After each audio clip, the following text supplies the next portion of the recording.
अस्सलाम वालेकुम dear listeners, उम्मीद करती हूँ सब ठीक ठाक होंगे और खैरियत से होंगे। तो आज है जी फरहत इश्तियाक के मुकम्मल नावल जो बचे हैं संग समेट लो की 12वीं किस्त को एंजॉय करने से पहले वीडियो को लाइक और शेयर करना और चैनल को सब्सक्राइब करना मत भूलिएगा। शुक्रिया। सूरज देर से ग़रूब होने के सबब इन्हें शाम का भी काफ़ी टाइम रोशनी में मिल गया था। वो अपनी तस्वीर का 50% काम यहीं पर कर चुकी थी। सामान समेटकर इन दोनों ने वापसी का रास्ता इख्तियार किया तो वो दोनों वहाँ से निकलने वाले चंद आखिरी टूरिस्ट में से थे। ज़्यादातर सियाह शाम होते ही वहाँ से लौट चुके थे। वो दोनों बाहर निकल आए। सियाहों की अक्सरियत चूँकि लौट चुकी थी इसलिए इस वक्त वहाँ मुकम्मल सन्नाटा था। वो अपनी गाड़ी के पास खड़े थे। वो गाड़ी की पिछली नशिस्त पर सामान वापस रख रही थी। इसके पीछे सिकंदर खड़ा था जिसने सारा सामान पकड़ रखा था। वो एक एक करके इसे चीज़ें पकड़ा रहा था और वो चीज़ें अंदर रख रही थी। वो गाड़ी की पिछली सीट पर झुकी हुई थी। तभी सिकंदर के पास एक जिप्सी खाना बदोश लड़का 23-24 साल का सिकंदर से टकराया था और अब रुक कर इससे इटालियन में माजरत कर रहा था। वो चूँकि गाड़ी की तरफ झुकी हुई थी इसलिए फ़ौरन इस लड़के को देख न सकी थी, वरना सिकंदर को खबरदार करती कि इस लड़के से होशियार रहे। पूरे यूरोप में इटली से ज़्यादा माहिर जेब कुत्रे कहीं नहीं होते और अमूमन ये ग्रुप की शक्ल में होते हैं। वारदात में 1 या 2 अफराद हिस्सा लेते हैं जबकि बकाया साथी आसपास ही कहीं होते हैं। सिकंदर अंग्रेज़ी में खुश इखलाकी से इस लड़के से कह रहा था, कोई बात नहीं। वो इस वक्त गाड़ी की पिछली सीट पर बास्केट रख कर सीधी हुई थी। इससे पहले कि वो सिकंदर को खबरदार कर पाती पीछे से एक और जिप्सी लड़का आया और इसने झपट कर इसके कंधे पर से इसका शोल्डर बैग खींचा। बेख्तियार इसके लबों से चीख निकली। सिकंदर ने घूमकर इसकी तरफ देखा। बैग लेकर वो दोनों चोर मुखालिफ सिमतों में भाग रहे थे। सिकंदर, छोड़ दो, रहने दो प्लीज़। इसने चिल्लाकर इसे रोकना चाहा था मगर इसने तो जैसे इसकी आवाज़ सुनी ही नहीं थी। वो खुद भी भागी थी ताकि इसे रोक सके। तब तक सिकंदर इतनी तेज़ रफ्तारी से भागते जिप्सी लड़के तक पहुंच चुका था। वो भागने में इस लड़के से कहीं ज़्यादा तेज़ रफ्तार साबित हुआ था। वो लड़का मुड़ा तो सिकंदर ने इसके मुँह पर एक भरपूर पंच मारा था। सिकंदर के ज़ोरदार पंच से वो लड़का संभल न सका था। सिकंदर ने इससे बैग छीनकर इसकी तरफ उछाल दिया। इसने बैग फ़ौरन उठा लिया था। सिकंदर, वो बेख्तियार खौफ के आलम में चिल्लाई थी जब इसने इस जिप्सी लड़के को जेब से चाकू निकालते देखा। सिकंदर के पंच से इसके होंठों से खून निकल आया था। वो इंतहाई तेज़ धार चाकू बड़ी महारत से थामे सिकंदर की तरफ बढ़ रहा था। इसका दूसरी सिमत भागा साथी भी इसी वक्त इसकी मदद के लिए वहां पहुंचा था। इसके हाथ में भी खंजर नुमा एक चाकू था। सिकंदर, प्लीज़ इन्हें बैग वापस दे दो और इन्हें जो भी चाहिए वो भी दे दो। वो खौफ से कांपती चिल्लाई थी। इसने अपना बैग वापस इस जिप्सी की तरफ उछाल दिया था। इसका बैग ज़मीन पर इन लोगों के पैरों के पास जाकर गिरा था। सिकंदर ने जैसे इसकी आवाज़ सुनी ही ना हो। इसने एक जिप्सी का चाकू वाला हाथ पकड़कर ज़ोर से मरोड़ा था। साथ ही इसके पेट में बहुत ज़ोर से लात मारी थी। जिप्सी दर्द से चिल्लाता ज़मीन पर गिरा था। चाकू इसके हाथ से निकल गया था। इसके दूसरे साथी ने ऐन इसी वक्त पीछे से सिकंदर पर चाकू से वार किया था। कोहनी से ऊपर की जगह सिकंदर के बाजू में चाकू लगा था।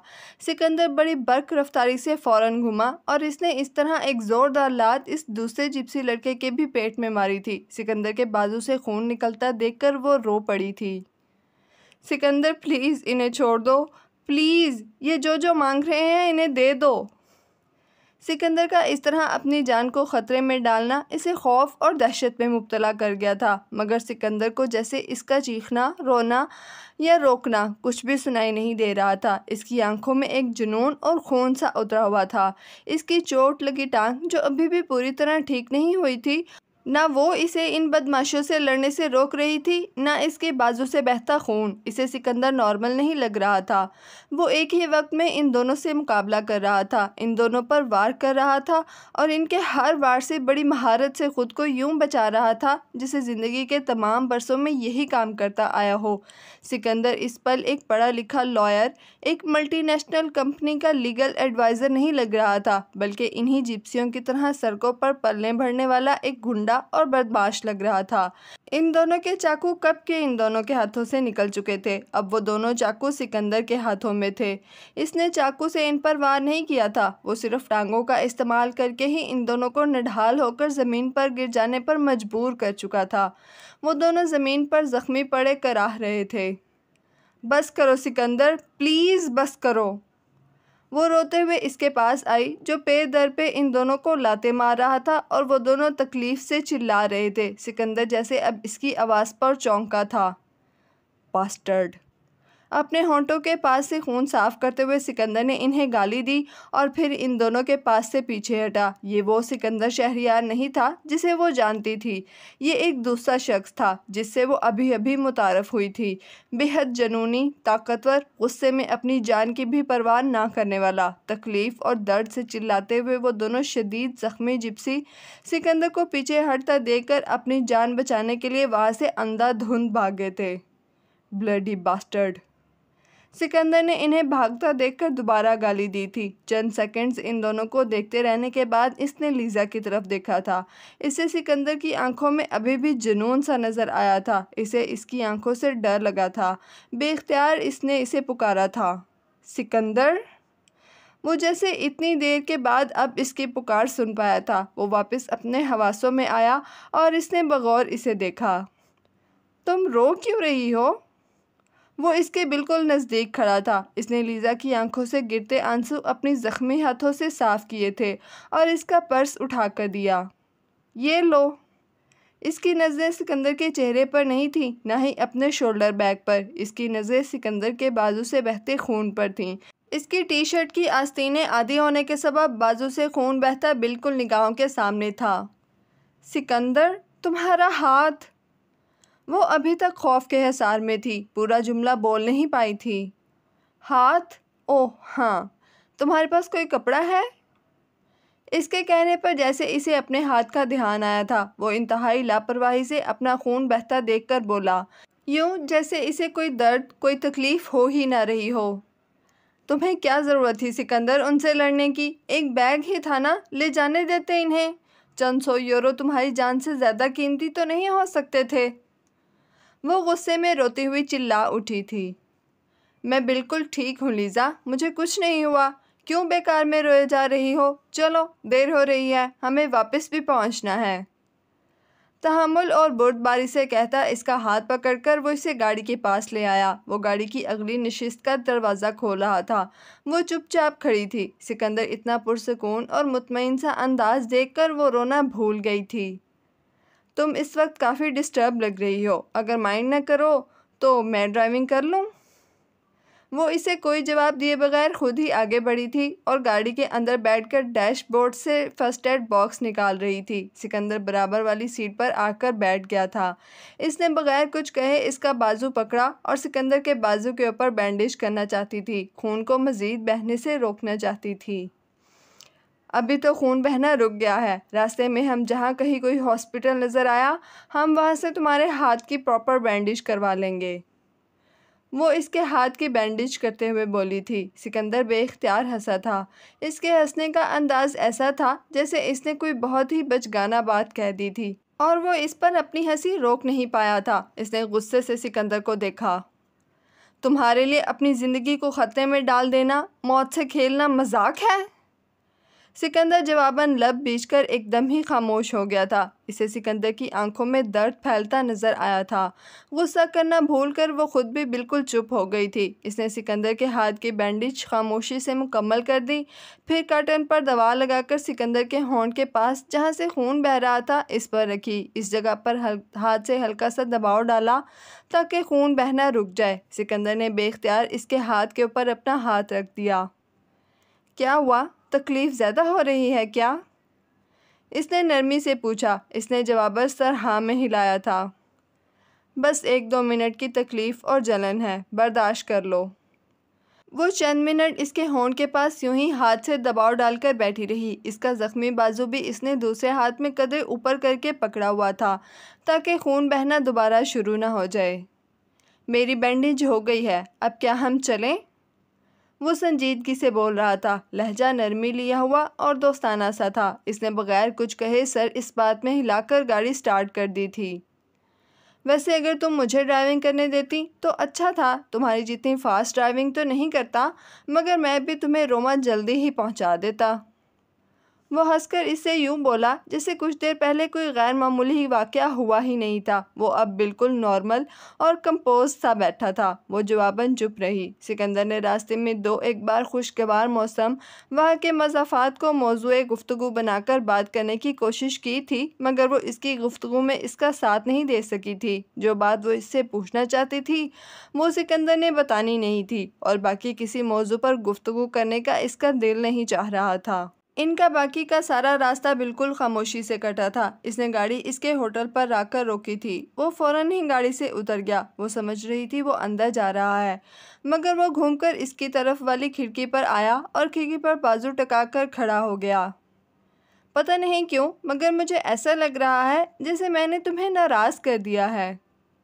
वो इसकी आंखों में देखकर संजीदगी से बोला, मैं नाराज़ नहीं हूँ सिकंदर, मगर मुझे तुम्हारे जज्बातीपन पर गुस्सा है। एक बैग ही था ना मेरा, इसके लिए अपनी जान को ख़तरे में डालना।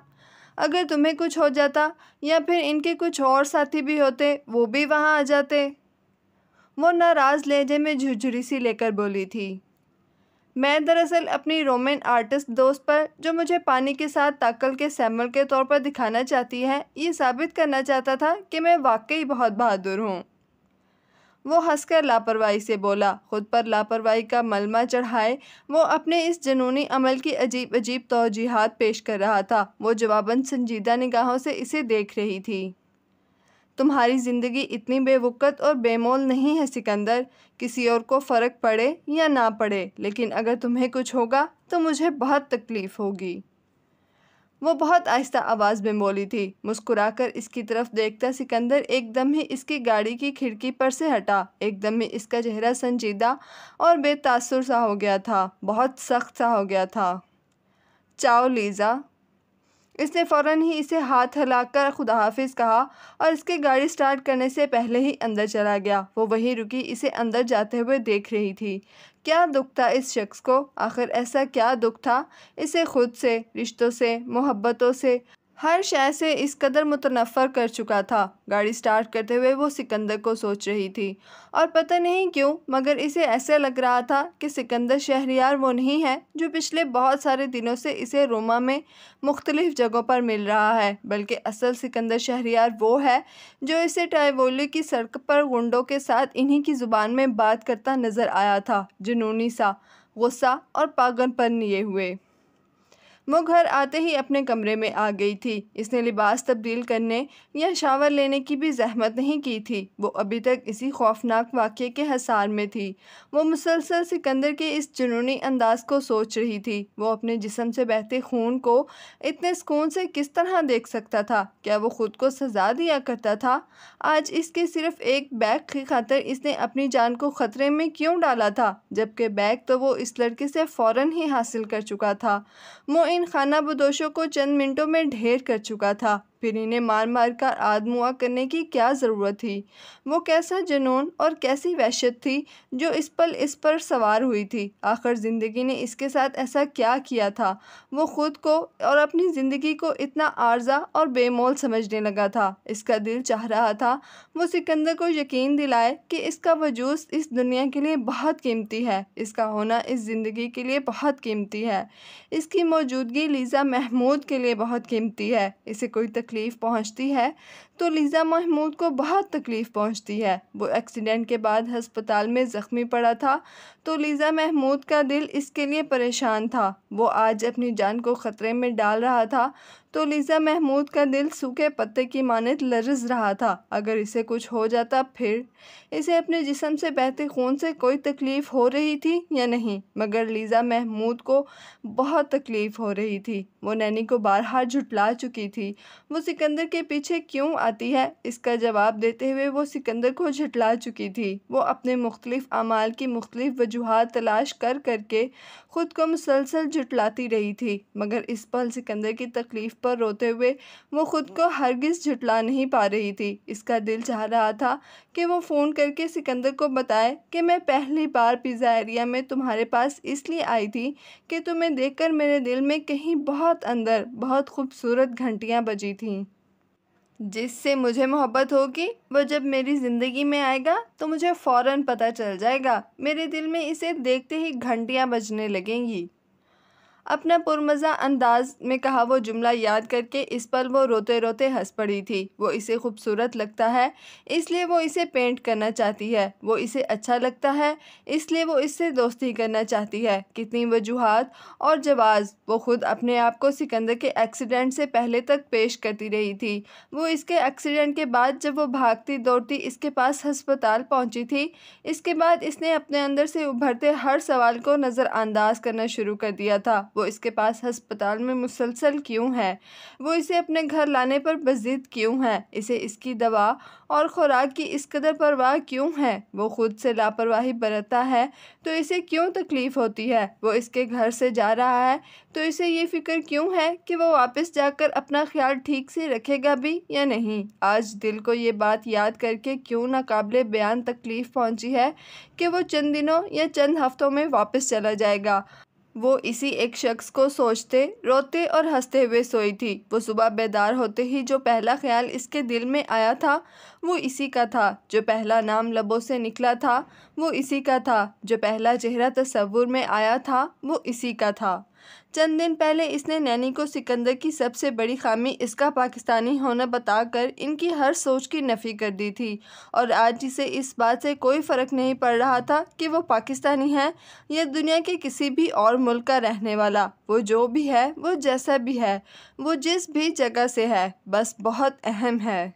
वो अपनी सोचों और अपने जज्बात की शिद्दत से खुद हरासा सी हो रही थी। इसे ऐसा लग रहा था अगर इस वक्त वो सिकंदर के सामने गई तो वो इसका चेहरा देखकर एक पल में जान जाएगा कि वो क्या सोच रही है। इसकी खैरियत पूछने की शदीद चाह रखने के बावजूद इससे इसे फ़ोन नहीं किया जा सका था। इसका चेहरा सामने नहीं होगा तब भी इसका लहजा इसे सब कुछ बता देगा। इसके दिल का हर भेद इस पर खोल देगा।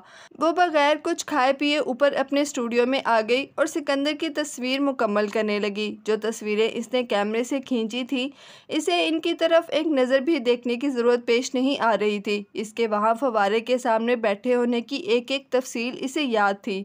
इसकी आंखों का तासुर, इसके लबों की मध्यम सी मुस्कुराहट, दीवार पर रखे इसके हाथ की उंगलियाँ, ये सब याद रखना तो शायद बहुत आम सी बात थी। इसे तो ये तक याद था कि यूँ बैठने से इसकी शर्ट और पैंट पर कहाँ कहाँ शिकने पड़ रही थी। हवा से अगर इसके बाल उड़े थे तो कैसे लगे थे। इसे हर बात याद थी। इस मंजर की कोई एक चीज़ भी ऐसी नहीं थी जिसे फिर से देखने के लिए इसे अपने सामने तस्वीर रखनी पड़ती। नाश्ता किए बगैर ऊपर आ गई लीज़ा। नैनी ऊपर आई थी। इससे नाश्ते के बारे में पूछते पूछते इनकी नज़र सिकंदर की पेंटिंग पर पड़ गई। बन गई सिकंदर की तस्वीर? कल रात तो तुम आते ही सोने चली गई थी, तुमसे बात ही नहीं हो सकी। जी नैनी, बस वो मैं थक गई थी। वो जानती थी कि नैनी इस पल इसे और सिकंदर की तस्वीर को बहुत गौर से देख रही हैं। वो इनसे निगाहें चुराकर जानबूझकर खुद को काम में मसरूफ़ जाहिर करने लगी थी। नाश्ता यहीं ला देती हूँ तुम्हें। एक पल इसे खामोशी से देखते रहने के बाद वो नाश्ता लाने का कहती नीचे उतरने लगी। थैंक यू नैनी, अपना भी ले आइएगा, बालकनी में साथ बैठकर करेंगे। इसने कदरे बुलंद आवाज़ में इनसे कहा। इसने सिकंदर को फ़ोन नहीं किया था। वो खुद को सिकंदर की तस्वीर में मसरूफ़ किए हुए थी, मगर मेज़ पर पड़े अपने मोबाइल पर घूम फिर कर इसकी निगाहें बार बार जा रही थीं। काम पर ध्यान रखते हुए भी इसका सारा ध्यान फ़ोन की तरफ था। नीचे भी फ़ोन की बेल बज रही थी तो वो चौंक रही थी। इसके कान फ़ोन की घंटियों पर लगे हुए थे। अगर इसने इसे फ़ोन नहीं किया तो क्या सिकंदर को भी ये ख्याल नहीं आया कि इसे फ़ोन कर ले? वो दिल ही दिल में सिकंदर से खफा हुई। शाम हो गई थी। वो अब खुद को मज़ीद रोक नहीं पा रही थी। एक बेइख्तियारी कैफियत में बग़ैर कुछ सोचे समझे इसने इसका मोबाइल नंबर मिलाया था। कैसी हो मुसव्वरा? वो इसकी आवाज़ सुनकर खुश मिजाजी से बोला था। तुम कहाँ हो? इसे क्यों गुस्सा आ रहा है वो समझ नहीं पा रही थी, मगर इसका लहजा गुस्से से भरा था। मेरे हाथ में मौजूद नक्शे के मुताबिक मैं इस वक्त व्यू डेल कोर्सो पर हूँ। ऑफिस से निकला तो सोचा अब तक टेरेवी फाउंटेन नहीं देखा, सो इरादे चहलकदमी करते हुए वहाँ तक जाने के हैं। वो इसी पुरमज़ा अंदाज में मुस्कुराते हुए बोला, तुम टेरेवी फाउंटेन जा रहे हो अकेले? तुमने मुझे बताया भी नहीं। क्या इससे पहले रुमा की हर जगह मैं तुम्हें नहीं दिखाई जो आज तुम नक्शा लेकर निकले हो? वो खफगी से तल्ख लहजे में बोली, मुझे लगा कल मेरी रोमन दोस्त मुझसे खफा हो गई है, इसलिए आज कहने की हिम्मत ही नहीं हुई, वरना जाहिर है मैं तुमसे ही कहता ले जाने को। वो मुस्कुराते हुए बिल्कुल इसी अंदाज में बात कर रहा था जैसे इससे किया करता था। हाँ, इसके लहजे में दर पर्दा छुपी एक हैरानी सी थी, जैसे वो इसकी तल्खी और गुस्से की वजह समझ ना पा रहा हो। अच्छा, तुम जहाँ कहीं हो वहीं ठहरो, मैं आ रही हूँ। आसपास कोई कैफ़े या बार है तो वहाँ बैठकर मेरा इंतज़ार करो, बस 10-15 मिनट में मैं वहाँ पहुँचती हूँ। तेज़ रफ्तारी से सीढ़ियाँ उतरते हुए इसने हुक्मिया अंदाज में सिकंदर से कहा और फिर इसका जवाब सुने बगैर ही फ़ोन बंद कर दिया। महज 7 मिनट लगाए थे इसने शॉवर लेने और तैयार होने में। इसने गुलाबी और कास्नी रंगों के इम्तजाज वाली प्रिंटेड शर्ट कास्नी रंग के ट्राउज़र के साथ पहनी थी। गीले बालों को यूं ही बिखरा छोड़कर सैंडल्स पैरों में डालती वो गाड़ी की चाबी उठाकर नीचे की तरफ दौड़ रही थी। इंतहाई तेज़ रफ्तारी से ड्राइव करती वो इस जगह पहुंची और सिकंदर को फ़ोन किया। तब सिकंदर ने इसे इस कैफ़े का नाम बताया जहां वो बैठा इसका इंतज़ार कर रहा था। वो गाड़ी इस कैफ़े तक लाई तो सिकंदर दरवाजे से बाहर खड़ा इसका इंतज़ार कर रहा था। गाड़ी किसी जगह पार्क कर दो, मैं इस वक्त रोमा की सड़कों पर पैदल चलना चाहता हूँ, वो इससे मुस्कुराकर बोला। इसने गाड़ी पार्क कर दी और अब वो दोनों पत्थरों से बनी इस कई 100 साल पुरानी सड़क पर पैदल चल रहे थे जो इन्हें टेरेवी फाउंटेन की तरफ ले जा रही थी। तुम्हारी चोट कैसी है? इसका इशारा सिकंदर के हाथ की तरफ था। ठीक हूँ, और तुम्हारी डांट से बचने के लिए मैंने डॉक्टर से प्रॉपर किस्म की बैंडेज करा रखी है और पेन किलर्स भी ले रहा हूँ। इसने अपना कोट और टाई इसकी गाड़ी में उतार कर रख दिए थे। शर्ट का ऊपरी बटन खुला हुआ था और आस्तीनें कोहनी से ज़रा नीचे तक फोल्ड कर रखी थी। वो इसे अपना हाथ दिखाकर मुस्कुराकर बता रहा था। इसकी क्रीम कलर की कमीज़ की आस्तीनों के अंदर से इसके बाजू पर बदी पट्टी नज़र आ रही थी। हाँ, मेरी बातों का तो जैसे तुम पर बड़ा असर होता है, वो कदरे बुरा मानकर बोली थी। चंद सेकंड्स वो दोनों खामोशी से चलते रहे थे। इस खामोशी में जब इसे अपने दिल की धड़कनों का शोर ज़्यादा तेज़ सुनाई देने लगा तब इस शोर से घबराकर इसने इसे मुखातिब किया, तुम पैदल क्यों चलना चाह रहे थे? वो सिकंदर की तरफ देख रही थी। वो अपने पैरों से एक छोटे से पत्थर को ठोकर मारता सड़क की तरफ देखता हुआ चल रहा था। इसके सवाल पर सिकंदर ने नज़रें उठाकर इसे देखा था। बस यूं ही मेरा दिल चाह रहा था, कल मेरा यहाँ आखिरी दिन है ना, परसों सुबह की फ़्लाइट से मैं दोहा चला जाऊँगा। न जाने फिर कभी तुम्हारे इन रोमा की सड़कों पर चलना नसीब हो कि ना, इसलिए मैंने सोचा आज लीज़ा के रोमा की सड़कों पर पैदल चला जाए। इसका दिल धक से रह गया था। ये वो क्या कह रहा था? कल आखिरी दिन, परसों सुबह की फ़्लाइट, कल आखिरी दिन, इस तरह इतनी अचानक? तुमने तो कहा था तुम यहाँ 2-3 हफ्तों के लिए आए हो। इसके दिल में एकदम ही यासिस्त और उदासी उतर आई थी। इसका दिल चाह रहा था वो सिकंदर से लड़े, पूछे कि वो वापस जाने की बात क्यों कर रहा है, मगर वो टूटे शिकस्ता से लहजे में अगर कुछ कह पाई थी तो महज ये जुमले। वो इसकी कैफियत से अनजान मुस्कुराकर जवाबन बोला, हाँ तो ठीक कहा था ना मुसव्वरा, 2 हफ्ते तो हो गए मुझे यहाँ पर, और मेरा काम जिसके लिए मैं यहाँ आया था आज मुकम्मल हो गया है। कल बस एक मीटिंग अटेंड करनी है, फिर मैं फारिग।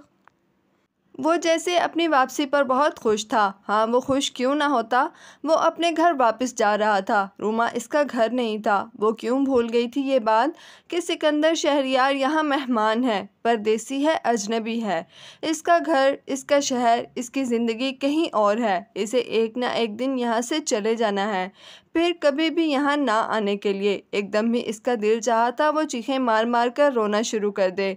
इसके अंदर आंसू जमा हो रहे थे। वो अगर इस पर कुछ बोलती तो यकीनन रो पड़ती, इसलिए बजाय कुछ बोलने के सर झुकाकर खामोशी से चलने लगी थी।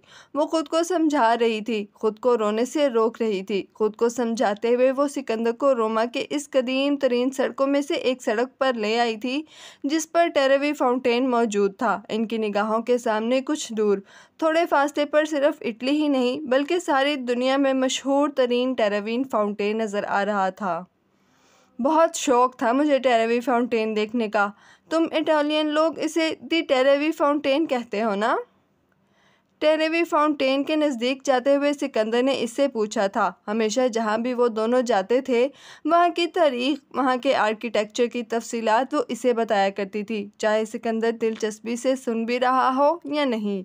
मगर आज वो खामोश थी। सिकंदर की बात के जवाब में वो सर हिलाकर बदबक मुस्कुराई थी। अपने टीनेज के दिनों में मैंने एक मूवी में देखा था इसे, तब से ही मुझे बहुत शौक था टेरेवी फाउंटेन देखने का। मूवी में इसे बड़ी खूबसूरती से दिखाया गया था।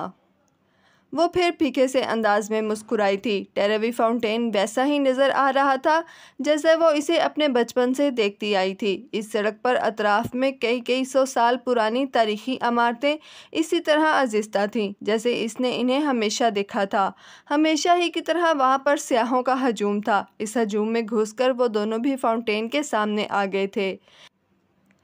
ऐसा ही देखा था मैंने इसे मूवी में। ये आर्किटेक्ट्स का बनाया खूबसूरत तरीन महल, इसकी बैरूनी मंजर पर ये पत्थरों को तराश कर मुजस्मा साजों के बनाए गए रोमन गॉड और समंदरी घोड़ों के मुजस्मे, और इन मुजस्मों और पत्थरों के ऊपर से गिरता बहुत बुलंदी तक जाता और फिर नीचे इस खूबसूरत बड़े से तालाब में गिरता ये नीलीगों पानी। वो दोनों इस बड़े से तालाब के सामने आकर खड़े हो गए थे। बहुत से सियाह वहाँ तालाब में सिक्के उछाल रहे थे।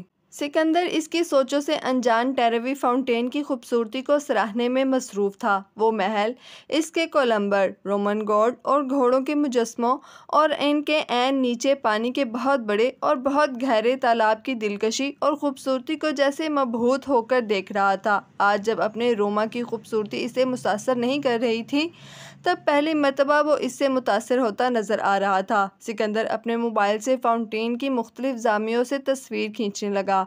इसने तालाब में सिक्के उछालते सियाहों को दिलचस्पी से देखा था। अगर टेरेवी फाउंटेन में सिक्का उछालें तो ज़िंदगी में कभी न कभी रोमा ज़रूर आते हैं, है ना लीज़ा? इन लोगों को बिल्कुल सामने एक लड़की तालाब में सिक्का उछाल रही थी और इसका बॉयफ्रेंड इसकी तस्वीर खींच रहा था। साथ ही इसने चीख कर अपनी गर्लफ्रेंड से कहा था, मेक अ विश। लड़की की फाउंटेन की तरफ पीठ थी। इसने अपने सीधे हाथ में सिक्का पकड़ रखा था और इसे अपने कंधे से ऊपर ले जाकर बगैर पीछे मुड़कर देखे पाउंड में उछालने लगी। साथ ही इसने जैसे आंखें बंद करके बड़ी शिद्दत से कोई दुआ मांगी, फिर आंखें खोली और सिक्का पानी में उछाल दिया। एन इसके सिक्का उछालते लम्हे इसके बॉयफ्रेंड ने इसकी एक साथ 3-4 तस्वीर खींची थीं। हाँ, सदियों से सीना ब सीना मुंतकिल हुई रवायतों के मुताबिक कहा तो यही जाता है कि रोमा विज़िट करने वाला कोई भी शख्स अगर टेरेवी फाउंटेन में कॉइन उछालेगा तो वो ज़िंदगी में कभी ना कभी दोबारा फाउंटेन सिटी ज़रूर आएगा। खुद को कंपोज करते हुए इसने सिकंदर को मुस्कुरा कर बताया था। इसे सामने दीवार पर थोड़ी खाली जगह नज़र आई तो इस पर बैठ गई। इसे बैठते देखकर सिकंदर भी इसके साथ ही आकर बैठ गया था। पाँव दाएं बाएं हिलाती वो खुद को लापरवाह जाहिर करने की कोशिश कर रही थी। सिकंदर को इसकी उदासी किसी भी कीमत पर पता नहीं चलनी चाहिए। वो सिकंदर पर से नज़रें हटाए खुद को लापरवाह जाहिर करने की भरपूर शऊरी कोशिश करते हुए फाउंटेन में सिक्का उछालते सियाहों को देखने लगी थी। सही तरीका क्या यही होता है फाउंटेन में सिक्का उछालने का? सिकंदर ने एक स्याह मर्द को फाउंटेन में सिक्का उछालते देखकर इससे पूछा था। हाँ, आपकी पुश्त फाउंटेन की तरफ होनी चाहिए, सिक्का आपके सीधे हाथ में होना चाहिए और बगैर फाउंटेन की तरफ सर घुमाकर देखे आपने कंधे के ऊपर से कॉइन पानी में उछालना होता है। रिवायत है कि अगर एक सिक्का उछालेंगे तो दोबारा रोमा आएंगे, और अगर 2 सिक्के उछालेंगे तो दोबारा रोमा भी आएंगे और किसी रोमन से आपको मोहब्बत भी हो जाएगी, और अगर 3 सिक्के उछालेंगे तो जिससे आपको मोहब्बत होगी इससे आपकी शादी भी हो जाएगी। वो सिकंदर की तरफ देखकर हंसकर बोली थी, तुम यकीन करती हो इस बात पर? सिकंदर ने हंसते हुए इससे पूछा। नहीं, तुम करते हो? नहीं भाई, बिल्कुल भी नहीं। वो दोनों हंस रहे थे, गोया फाउंटेन में सिक्के उछालना इन दोनों के लिए एक मजाक और तफरीह से बढ़कर कुछ भी नहीं था। इस तालाब में अब तक कितने सिक्के जमा हो चुके होंगे? इटालियन गवर्नमेंट्स इनका क्या करती है? सिकंदर ने मुस्कुराकर इससे पूछा। रोमा के गरीब और ज़रूरतमंद लोगों की मदद के लिए इस्तेमाल हो जाते हैं ये पैसे। कम अज़ कम भी हर दिन यहाँ 3000 यूरो तो पानी में जमा होते ही हैं। इसने मुस्कुराकर सिकंदर को जवाब दिया था। अच्छा, तुम यहाँ मेरी जगह रखकर बैठो, मैं अभी आया। वो एकदम ही कुछ सोचकर बोलता हुआ इसके पास से उठा। कहाँ जा रहे हो? क्या कॉइन उछालने? इसके शरारत भरे सवालिया अंदाज के जवाब में सिकंदर ने कहका लगाकर हंसा था। इतना पागल नहीं हुआ अभी, किसी और काम से जा रहा हूँ, बस अभी आया, तुम मेरी जगह रखना। हंसकर बोलता वो तेज़ी से चला गया, और जिस रफ्तार से वो गया था इसी रफ्तार से 4-5 मिनट बाद वो दोबारा मौजूद था। इसके हाथों में 2 आइसक्रीम कोन्स थीं। गेलेटो सेनोरिटा, इसने कौन इसकी तरफ बढ़ाई थी। अच्छा, तो तुम ये लेने गए थे? मुस्कुराकर कौन हाथ में लेते हुए इसने इससे पूछा। हाँ, मैंने सोचा इतने दिनों में इटली के काफ़ी मशहूर जगह भी देख ली, यहाँ के मज़ेदार खाने भी खा लिए, अगर नहीं खाई तो सारी दुनिया में मशहूर इटालियन आइसक्रीम नहीं खाई। मैं ऑर्डर कर देती, तुम्हें मुश्किल तो नहीं हुई? जनाब, क्या समझ रखा है आपने मुझे? खासा ज़हीन आदमी हूँ मैं, गुजारे लायक इटालियन लफ्ज़ सीख लिए हैं मैंने। वो आइसक्रीम खाते हुए हंसकर बोला था। इटालियन आइसक्रीम में फ़ैट्स भी कम होते हैं और इसका जायका भी दूसरी आइसक्रीम्स के मुकाबले में बहुत ज़्यादा अच्छा होता है। वो इतने आराम से इससे मुख्तलिफ़ मौज़ूआत पर किस तरह बात कर रही है, इसे ख़ुद पर हैरत थी। वो अंदर से बहुत उदास थी, बहुत परेशान थी। चलें? वो दोनों कौन खा चुके थे तब सिकंदर ने इससे पूछा। इसने सर इस बात में हिलाया था और दीवार पर से उठ गई थी। वहाँ से उठते हुए एकदम ही फिर इसका दिल उदासियों में घिरने लगा था। क्या वो दोनों इस तरह फिर कभी एक साथ इस ट्रेवी फाउंटेन के सामने बैठ पाएंगे? इसका दिल चाहा वो सिकंदर से कहे, तुम पानी में सिक्का उछालो, तुम चाहते हो या नहीं, मगर मैं चाहती हूँ कि तुम रोमा दोबारा आओ, अब की बार तुम मेरी खातिर रोमा आओ। वो इसकी कैफियत से अनजान वहाँ से उठ गया था। वो दोनों अब वहाँ से पैदल वापस जा रहे थे। सिकंदर ने अपने दोनों हाथ अपने ट्राउज़र की जेबों में डाल रखे थे। वो बहुत मुतमईन सा लग रहा था। तुम्हारा कल का क्या प्रोग्राम है? इसने आहिस्तगी से इससे पूछा। बस ऑफिस ही जाना है, और तो कुछ ख़ास नहीं। मैंने तुम्हें बताया था ना, कल ऑफिस में मेरी एक मीटिंग है दोपहर में। 2-3 बजे तक मीटिंग ख़त्म होगी। इसके बाद होटल जाकर अपनी पैकिंग वगैरह करूँगा। कल रात 1-1:30 बजे तक एयरपोर्ट चला जाऊँगा और सुबह 3 बजे की मेरी फ़्लाइट है। वो अपने जाने की बात इतने सुकून से कर रहा था, ज़रा सा अफसोस, ज़रा सा दुख भी इसके चेहरे पर नज़र नहीं आ रहा था, बल्कि वो बहुत मुतमईन लग रहा था, जैसे कि वापस अपने घर जाने पर खुश हो। तुम इतने खुश कैसे हो सकते हो सिकंदर शहरियार? तुम मुझसे दूर जाने पर, मुझसे जुदा होने पर इतने खुश कैसे हो सकते हो? इसका दिल चाहा था वो इसे झंझोड़ झंझोड़ कर पूछे। चंद दिनों के लिए मिला वो शख्स इतनी खुशी खुशी इससे जुदा होने की बात कर रहा था। क्या इतने दिनों में कभी एक पल के लिए भी इसने इसके लिए वो नहीं सोचा था जो वो इसके लिए सोचा करती थी? तुम कल रात का खाना मेरे घर पर मेरे और नैनी के साथ खाओ। बेख्तियार इसने इसे दावत दी, जैसे इसके साथ वक्त गुजारने के लिए एक वजह की तलाश हो। डिनर? लेकिन लीज़ा, वो शायद इससे माज़रत करना चाह रहा था, मगर इसने इसे बात पूरी नहीं करने दी थी। इसने बहुत इसरार से कहा था, प्लीज़ सिकंदर, इनकार मत करो।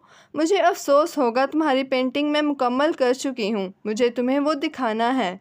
तुम कल आओगे तो मुझे बहुत अच्छा लगेगा। सिकंदर ने एक पल के लिए इसके चेहरे की तरफ बगौर देखा था। वो इसे बहुत गहरी निगाहों से देख रहा था।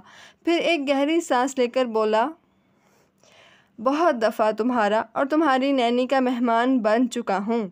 बहुत बार तुम्हारे घर पर खाना भी खा चुका हूँ। लेकिन अगर तुम्हारा इसरार है मुसव्वरा, तो फिर कल मैं आ जाऊँगा।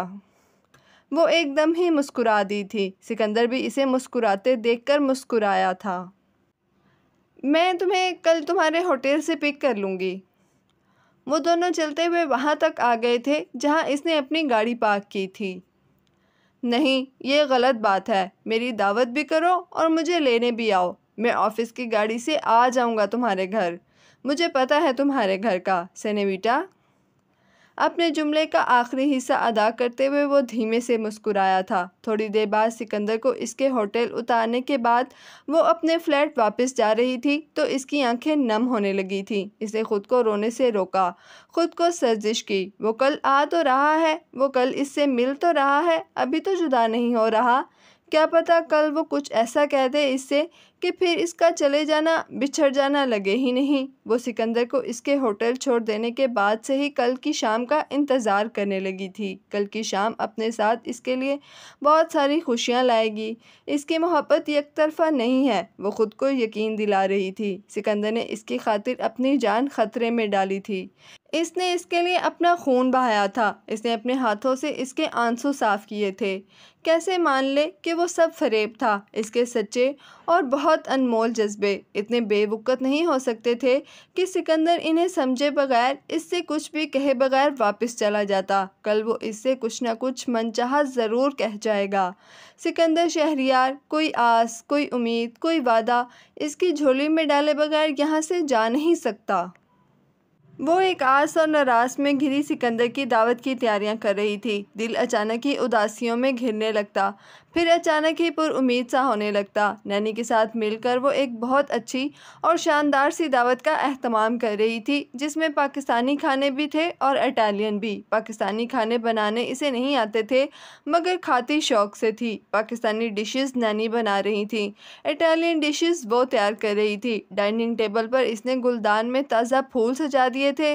मेज़ पर नैपकिन्स, प्लेट्स, छुरी कांटे सब कुछ सलीके और तरतीब से रख दिया था। वो खुद भी टखनों तक आता लंबा स्याह स्कर्ट और गुलाबी सादा सी शर्ट पहनकर तैयार हो चुकी थी। बेल की आवाज़ सुनते ही इसका चेहरा खिल उठा था।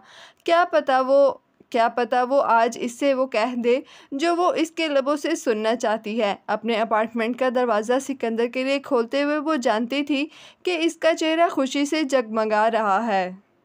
चाओ सेनेविटा। जीन्स और टी शर्ट पहने मुस्कुराता हुआ वो इसके सामने था। इसके एक हाथ में खूबसूरत फूलों का गुलदस्ता था और दूसरे में दो खूबसूरत और फैंसी शॉपिंग बैग्स। एक अलग से शॉपर और भी था। चाओ। वो मुस्कुराते हुए सामने से हटी और इसे अंदर आने के लिए रास्ता दिया। ये तुम्हारे लिए। वो दरवाज़ा बंद करके मुड़ी तो सिकंदर ने फूल और एक शॉपिंग बैग इसे पकड़ाया। ये क्या है? अपनी रोमन दोस्त के लिए एक छोटा सा तोहफ़ा, वो मुस्कुराकर बोला। वो फूलों की खुशबू सूंघने लगी थी। वो दोनों लिविंग रूम में आकर सोफे पर बैठ गए थे। लीज़ा सिकंदर के लाए तोहफ़े देखने लगी थी। वो इसके लिए फ़ाइन आर्ट्स पर एक बहुत महंगी और नायाब किताब तोहफ़े में लाया था। वो बहुत कीमती लकड़ी से बना एक पोर्टेबल एज़ल का सेट भी था, जिसमें पेंट ब्रशेस और प्लेट वगैरह को रखने के लिए खूबसूरत खाने बने हुए थे। 2 अदद कीमती परफ्यूम्स थे, एक महंगा सा पेन का सेट और साथ में चॉकलेट्स का एक डब्बा। ये एक तोहफ़ा है। वो अभी इसके लाए तोहफ़ों को देख रही थी कि किचन से नैनी भी आ गईं। आ गए बेटा, अस्सलाम वालेकुम। सिकंदर इन्हें देखकर एहतरामन खड़ा हुआ था। वालेकुम अस्सलाम, जीते रहो। नैनी ने दुआ देते हुए इसके सर पर शफकत से हाथ फेरा था। आज के इस डिनर की तैयारी में नैनी ने इसके साथ इतनी ही खुशी से दिया था जितनी वो खुश थी। इसे कई बार शक सा हुआ था कि शायद नैनी इसकी कैफियत को समझ रही हैं। उन्होंने ज़ुबान से एक लफ्ज़ भी नहीं कहा था, मगर डिनर की तैयारी उन्होंने जिस जोशो खरोश से की, वो अभी सिकंदर को देखकर जो खुशी इनके चेहरे से ज़ाहिर हो रही थी, वो इसे इस शक में मुब्तला कर रहा था कि नैनी को कुछ ना कुछ अंदाज़ा है इसकी सोचों का। दूसरा शॉपिंग बैग सिकंदर ने नैनी को दिया था। वो इनके लिए भी परफ्यूम और घर में सजाने के लिए चंद डेकोरेशन पीसेस लाया था। तीसरा शॉपर जो सिकंदर ने सेंटर टेबल पर रख दिया था, इसमें नाशपातियाँ थीं। इसे इसकी पसंद याद रही थी। वो इसके लिए इसकी पसंद का फल लाया था। खैर से आज रात रवानगी है बेटा। जी आंटी, सुबह हो जाएगी। नैनी ने तोहफा लेते हुए सामने वाले सोफे पर बैठे सिकंदर से पूछा। सिकंदर बड़े इखलाक से इन्हें जवाब दे रहा था। जितनी देर नैनी इससे बात कर रही थी, वो इनकी तरफ मुतवज्जो था और वो इसे देख रही थी। वो बहुत सादा और आम से अंदाज में मुस्कुराकर बोल रहा था। इसे नैनी के देखने के अंदाज से लग रहा था कि वो इसे और सिकंदर को सोफे पर साथ बैठा बहुत गौर से देख रही थी। नैनी, आप और सिकंदर बातें करें, मैं खाना लगाती हूँ। वो सोफे पर से उठने लगी थी। पता नहीं क्यों इसे रोना आने लगा था।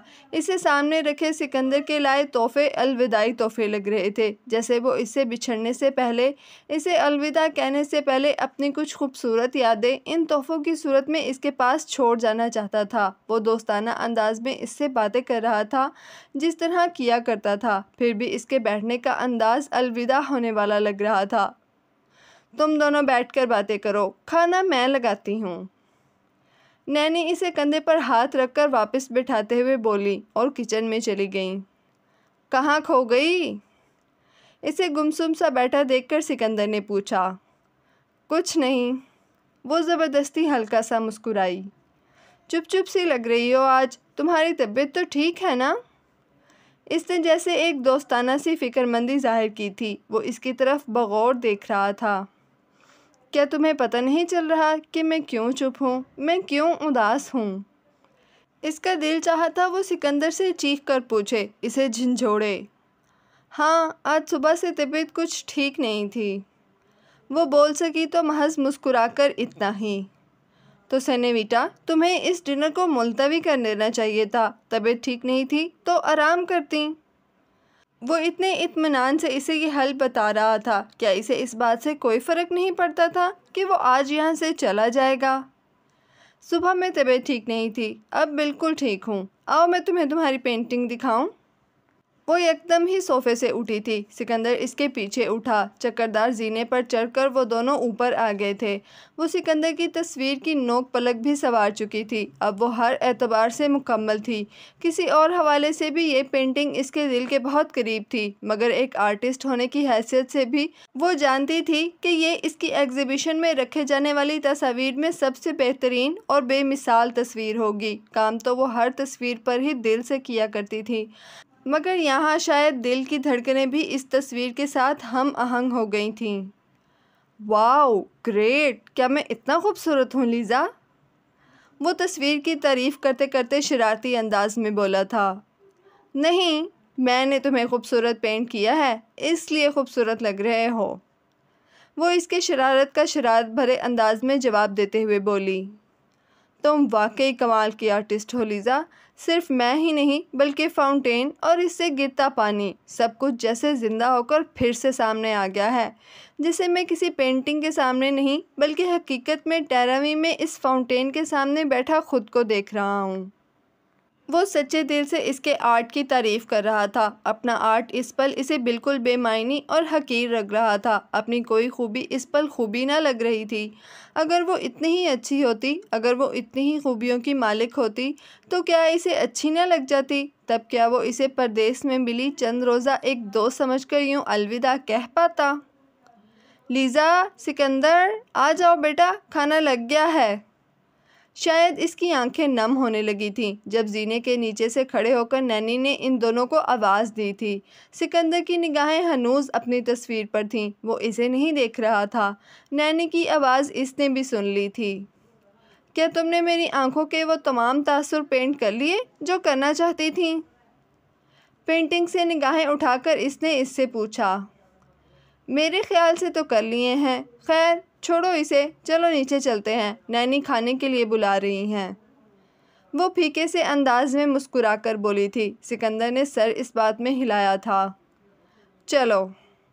वो दोनों खाना खाने के लिए नीचे आ गए थे। आप लोगों ने तो वाकई मेरी दावत कर दी। इतना ज़्यादा तकल्लुफ़, इसकी तो ज़रूरत नहीं थी। मैं ख़ुद को मेहमान समझकर तो यहाँ बिल्कुल नहीं आया था। सिकंदर खाने की मेज़ पर सजे अनवा किस्म के खानों को देखकर बोला था। नैनी इसकी खातिर तवाज़े बड़े दिल से कर रही थी। उन्होंने तंदूरी चिकन का एक पीस काटकर इसकी प्लेट में रखा। हम कभी तुम्हें मेहमान नहीं समझते। दोबारा जब भी रुमा आओ, इस घर को अपना घर समझकर आना। नैनी ने इससे मुस्कुराकर कहा था। पुरतकल्लुफ़ खाने के बाद नैनी ने पूछा, अब क्या चलेगा, कॉफ़ी या ग्रीन टी?